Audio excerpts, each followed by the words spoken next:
What's number Well, one? number one is actually Republic, a well-known crowdfunding portal in the space, and they have made some big waves by announcing that they've got 150 million smackaroos as an investment into the company. So that's a whole lot of money. That's a war chest that they're going to put to work to grow their huge crowdfunding empire. Spans across real estate, gaming, as well as startups and more. And now they're even thinking about launching a digital securities exchange. That's fantastic. We talk about the crowdfunding efforts and how the primary offerings they seem to have solved. Now they're looking to get into the secondary side. Tokenization plays a clear benefit there. More players, the merrier. Number two, Kyle, what do you got?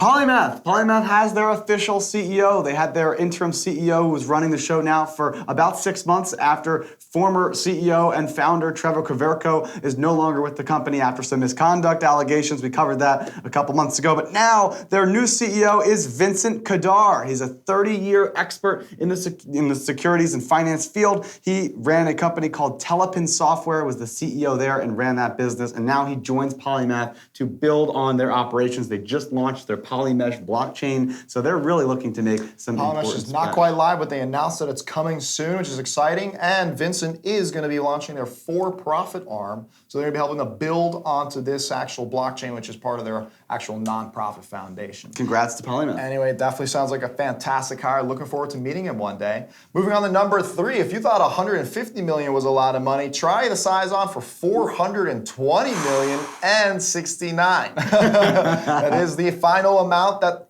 FTX, the cryptocurrency exchange, has raised in funding in its Series B-1, which tells me that there's probably a 2, maybe even a 3 probably in the works. But that's exciting because FTX has a huge burn rate as we see them join on many major projects, sponsorships, and naming rights for arenas and leagues and all kinds of other things. You need a lot of capital to make waves, but they certainly are making them. This comes on the heels of over $1 billion that they raised earlier this year. This company is well capitalized and certainly making a splash.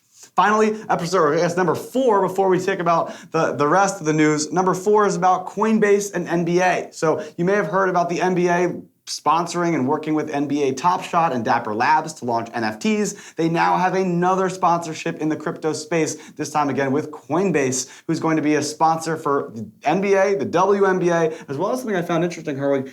The gaming side of it, NBA 2K, will also have sponsorships with Coinbase. Maybe there's also some NFT stuff going in there. Probably a good overlap there, but what I'm most curious about is, as I just mentioned, FTX actually has the FTX Arena here. That's the Miami Heat Stadium in Miami. And I'm now wondering, is there going to be Coinbase ads in the FTX Arena? That's an interesting overlap. Some competitors in the same industry. We'll see how that goes, but love it, love it, love it. That's more crypto adoption. And last but not least, number 5 here, we've got Archax, which announced an official completion for their Monex digital raise, which actually raised $1.5 million. That's Euros. No small chunk, or euros, even better. That's probably closer to 1.7 or more ish in dollars. That's not a small chunk of change, but more importantly, it was a great proof of concept. This was their first raise through the Archax portal, and it used the DLA Piper regulatory framework to make it all possible. So that's a successful offering there through the Archax portal. It's great news. I'm sure there are many more in the pipeline. Archax has been in the space for quite a while now. Exciting to see them launching their first client on the primary side, reaching the full fundraise amount and secondary market sometime soon. Love it. And now let's head to Jessica to get the rest of the industry news.